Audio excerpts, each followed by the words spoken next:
It's October. I'll tell you, it's going to start getting a little cool. I'm Nick Kukas. Jennifer Morrison is my co-host. And Jennifer, I'm going to have to take my shorts off, put on long pants soon. Please don't take your shorts off. Oh my God. No, and put on long pants. We're already starting badly here. Oh, my jeez. It's getting cold out. Yes, it is a little frosty today. I think it's like 12 degrees or something. Yeah. But, and last Monday, Nick, I actually left here with a bit of heat stroke. And, I mean, it was so hot last week. And now it's... But you know what? The horses are loving it today. That's my point. I don't want this cold weather. I want it to stay warm till about January. How's that? Any chance of that happening? Slim and none, right? Slim and none. Now, have you looked at this? What is this?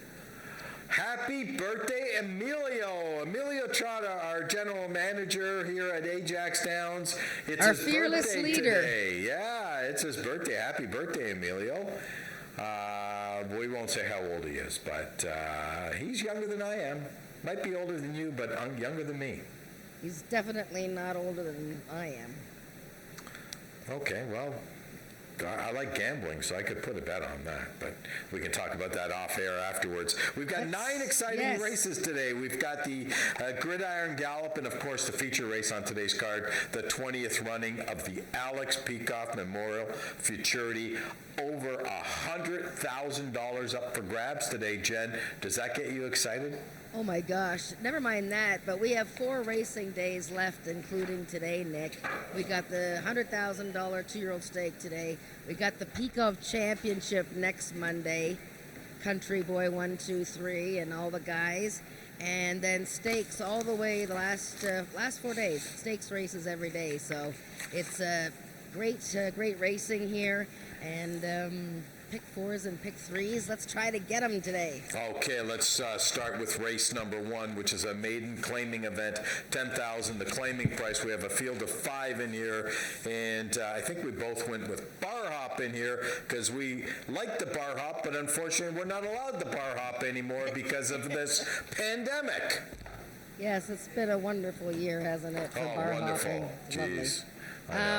Yes, bar hop looks pretty good in this race. I realize there are 2 horses from the Bob Broadstock stable and 2 horses from the Peggy Burns stable, but I think bar hop is going to win this race. She returns to a maiden event after a pretty good effort last time against a horse that's won 8 or 9 races, Dynalicious, and bar hop got beat ahead when she finished 3rd, so she shortens up from 400 to 300 yards. Everything paints a rosy picture for number 1, bar hop. Yeah, there's no question about it. I mean, there's 5 horses in the race. There's only 3 trainers, and you and I have both selected the trainer that only has 1 horse in here. I guess Carol doesn't think that she needs an entry mate to run in here. Let's move on to race number 2, a speed index event for 3-year-olds and up with an average of 75 and under. 400 yards the distance in here, and I landed on the 4, you landed on the 5, so Rick Kennedy's got 2 horses in here. We both picked Rick Kennedy, but different horses. Yes, and I just looking at my picks, and I've done it again, right? I wrote Just As Sweet As Me as my pick, except I put 5 beside him instead of 4, so I cannot count. I do think Just As Sweet As Me will win this race. He's dying to have the 400 yards, and he finally gets it. So, anyways, I did pick the 4 in race 2, but I just can't count. So, 2 horses for Rick Kennedy, but I think Just As Sweet As Me loves the distance. He has always had trouble coming out of the gate in a prompt manner, but I don't think it's going to matter today. I think he's got this race won. I'd be very interested to see how Isa Dexter goes. He might sneak away on the lead here. He broke really well last time, and this is the time of year where Dexter suddenly pops up and wins a race. I really liked Dexter last time, and I was talking to owner-trainer Chantal Bourgeois about Dexter, and I said, you know what, I really like this horse. And she said, yeah, he should run good, but you know what, he disappointed last time. But back to what Jen was saying about the 5 and the 4, just so you understand, what happens is Jennifer gets the daily racing form edition of the PPs in advance, and there's no numbers beside the horses, so she literally has to add. But my question to you is, for ROI purposes, do you get the 5 as your selection, or do you get the 4? Because you did say the 5, but you did say Just as Sweet as Me. So, I don't know. Yeah, well, in the program, I wrote 5, Just as Sweet as Me, so I don't know. You get stuck with the 5. So I guess if I'm I stuck win, with then the I 5. get one on you. That's good. All right. That's all I'm trying to do. Let's move on to race number 3, which is an optional claiming event, $7,000. The claiming price, unfortunately, we do have a scratch in here. The 4-horse Panther Cool has been scratched. Down to a field of 4, but a competitive field of 4. Yeah, the middle leg of this pick 3, and I wrote tough at the top of the page here, and it's still tough with 4 horses. Now, I don't know about Selective Memory, although I got to tell you, Selective Memory, he's a horse that before his races, he's back there in the barn, and he actually watches the TV and watches the other races, and I've seen evidence of it. But as far as who's going to win this race, I haven't picked him this year, and he's 2 for 2, so sorry about this, Joe Tavares, but I'm picking Fast Streakin' Nick to keep his status undefeated this year, and Eddie Walton rides. 3rd different rider on this horse. Yeah, do you know why Selective Memory, by the way, looks at the races? Why? He's looking for the track bias. He's trying to figure out where the bias is, so he wants to make sure that he gets his hooves on the right part of the racetrack to make sure that he takes advantage of it. I went with the 5-horse in here, which I'm surprised you did not pick at all, AJ Chicken 15. I just thought I liked the outside post. The horse has been disappointing this year with not having a victory, but Helen Vanek from the outside might be able to go head and head with Fast Streaking Nick was my thought in here. I don't know what your thoughts were. Well, yeah, I don't know. It's been a bit of a tricky year. I mean, she hasn't run poorly. No. I mean, she's run well this year. It's a little bit of a far cry from her last season, but, 2 starts ago was really disappointing when she was in a spot, the same race as this, and finished 4th. And then all of a sudden she runs better against her entry mate Spy from the Senate last time. I don't know, the distance, the sharper horses to her inside, Eleanor and Fast Streakin' Nick, I'm not sure. I'm leaning against the Chicken 15 today. Okay, race number 4 is the Gridiron Gallop. That's 110 yards for horses that have never won going 110 yards. And we've had this race run throughout the year. It's going to take about 6.8 seconds. You got a break. I mean, what else can you say? And the 4-horse Chicks Dig My Money Bags is going to be the favorite in here. He's run this distance 3 times. He does have a second going here. And so does the 6th. Louis Armstrong, TLC, has run the distance once, his last start, and he ran second as well. I think it's between the 2. What say you? I agree. Chicks Dig My Money Bags, also known as Louis. Yep. Of course, has been chasing his stablemate, Country Boy 1, 2, 3, in 3 consecutive races. He's over there to the backside right now, thinking that he's the man because he's here by himself and Country Boy's back home. These 3 races that he ran last year going 110 yards all came in a row. 3 consecutive races at 110. He finished second, beaten like half ahead to Carneros. And so don't even worry about it. Chicks Dig My Money Bags breaks sharply. He's always been breaking sharply this year. If he does it again, he's a winner. Louis Armstrong, TLC. Beautiful race last time, but a very lightly raced horse with the outside post. I just think sort of experience and class at this point might have the edge here. Do you know that Mr. Spataro won his 200th quarter horse race last week? No, I didn't know that, but I did see Corey this morning paying a fine. So. I don't know where that came from. I won't go into detail. Well, you mentioned Corey, and I was talking to Corey, so, he won his 200th race, but he's still paying out the fines. Well, he won his 200th race last week on Jess Black and Blue for Craig Spada. So that's 200th career win, quarter horses. He's won lots Thurber too, but congratulations, Corey, and we'll see how he does today. Okay, let's move on to race number 5. These are Ontario Sires, 3-year-olds and up, 330 yards of distance, non-winners of 5 lifetime, and there's 2 horses in here that have won 4 times, so they fit the condition perfectly, and that's where I went. Juno, I'm Zooming, Joe Taveras. This horse is a 4-time winner. I Think I Can, Joe Taveras, a 4-time winner. The rest are eligible for a softer condition. Yeah, and you know what? I didn't bite on the 4-time winners. I Think I Can coming back in a week. Fairly steady mare, but meeting considerably tougher today. Juno, I'm Zooming, I quite like. She's had a bit of an eventful year in 4 starts. 2 starts ago, she broke so badly to the outside that she actually raced along the outside fence, so Right. She had no chance then.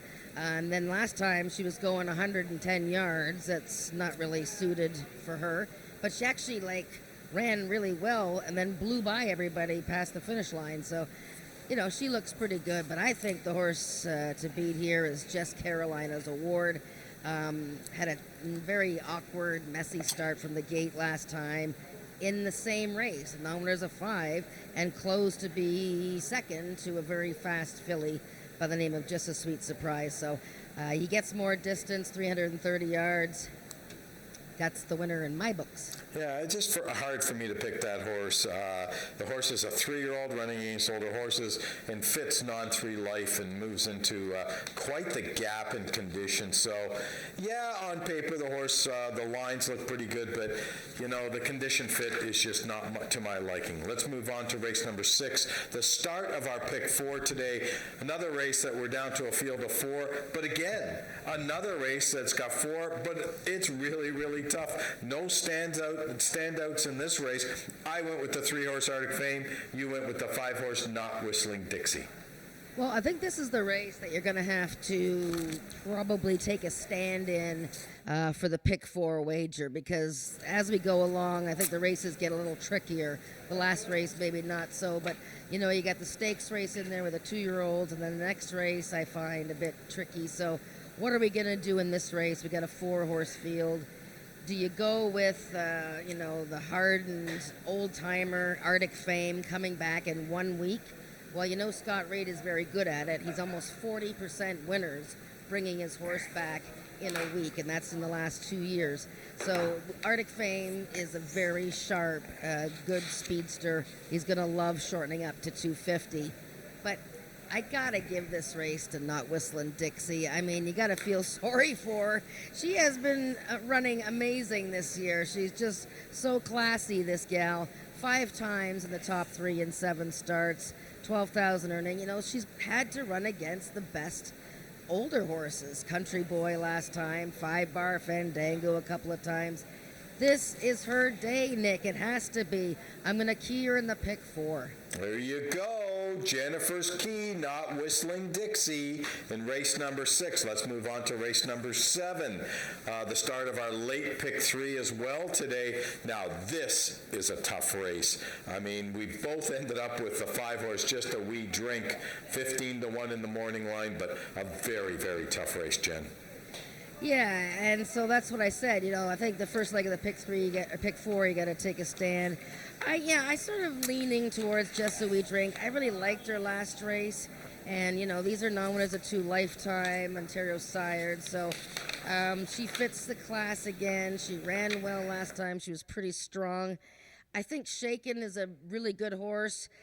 He hasn't had much luck lately. He was scratched from the final recently of the something or other Ontario Bred Derby, and before that he got loose and was scratched from another race September 21st. So he's had all kinds of issues, but the last race that he ran, he was 3rd to Hanover Hill Chelsea, who is a Derby winner this year. So I think between those 2, I've picked all night long a lot of times, 5 times in the money in 6 starts, but I'm starting to get a little impatient with him.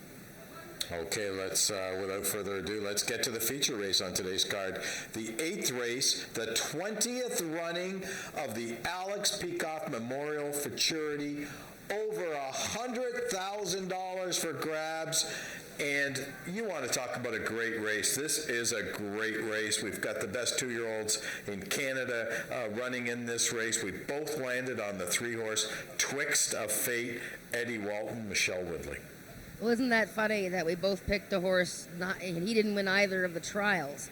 But, Eddie Walton has selected him over Candyland, who was a trial winner. So let's watch the 2 trials quickly and get a little sense of what was going on here. So the winner of this trial, the first one, was the 3-horse Streaking Little Wagon. Very quick filly, undefeated at Ajax.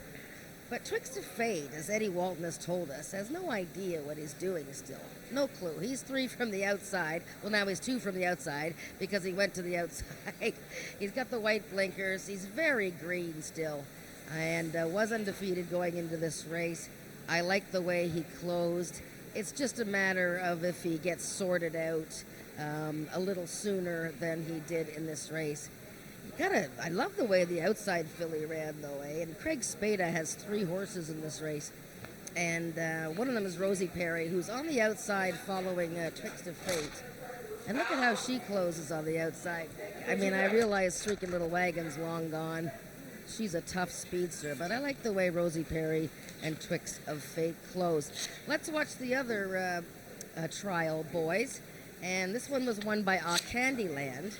And she was a maiden going into the race with Eddie Walton, also for Michelle Woodley, and really went forward at her second start. And she starts from post 5, which is the number 6 horse, Candyland with the white blinkers. And she's pretty tough here. She flattens her ears back and battles on the pace all the way with Memory of Griffin. Now look at this big lug on the outside. Farthest outside, had to be relentless. He closes relentlessly. This is the 4th time he has been beaten in a photo. And 3rd in the Ontario Bred Futurity. Is he going to get there today? I don't know, Nick. That race on the outside, I mean, he really does close a lot of ground. But you're right. I mean, he's had 4 chances, and he can't get to that winner's circle, but it's not for the lack of trying. And I mean, I love his stride at the end, Jen. Yeah, he is a huge, big lumbering horse, half-brother to Had to Be Ivory. And he's got all kinds of ability. And it's just a matter of him getting there. So, Had to Be Relentless, I picked 3rd with Streaking Little Wagon and Twixt of Fate. I'm not picking a Candyland anywhere. I like Rosie Perry as well. It's wide open unless you think Streaking Little Wagon is just much the best. I mean, the horse has been great. Don't get me wrong. He's run 4 times. He's won 3 of them. He's won going 400 yards. He's done everything that's been asked of him, even as, even the time he got beat at Remington Park, the line says went to his knees at break. So he has a major excuse that day. So, I mean, it's hard to beat, but I think we're just looking for some value because he'll probably end up being the favorite. And I know one thing, you and I are always try to beat the favorite, especially when we get a nice field of horses. That's right. And, it could be a big day for the Michelle Woodley stable there with 2 nice 2-year-olds in the race.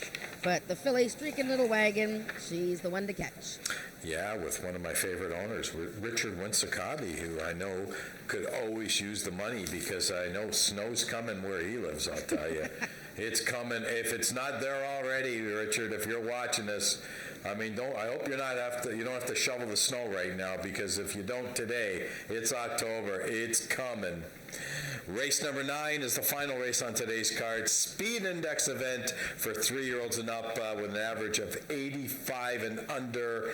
And I went with the 3-horse. You went with the 6-horse. I went with SW Hail to the King. I Am the Eagle. What's your rationale behind this one, Jen? Well, it's a little bit of a tricky event to wrap up the card. SW Hail to the King has been super this year. for Brienne Shepherd, and Amelie Obu and Eddie Walton has ridden him to a victory this year. The horse has won 7 races. He ran in a 90 and under speed index last time, so he's dropping 1 level. So he is a very tough horse in this race. It's hard to find and knock against him. I just sort of gave I Am the Eagle one more shot here. You know, he won 4 races last season, but, you know, he's had a little bit of a difficult time getting past some tough ones this year. And last time we saw that little throw of his head at the start thing going on again, which really caused him some issues last year. He's good enough to win this race, I Am the Eagle. It's just a matter of him getting away to a good start. Interesting to see Helen Vanek riding for Joe Tavares on Bending Over, who is also in good form. Right. Well, I do agree with you with I Am the Eagle. He's been ringing some tough horses this year. There's no question about that. And could be some value in this race. That's our card for today. We're going to take it upstairs to Frank Ferrari for the changes on today. And Jen and I will be with you throughout the day, giving you our tips and giving you some advice on what we see in the paddock. We'll see you after race number 1. When leaving the gate, thinking getting out there first, be as one with the horse, scream my lungs out.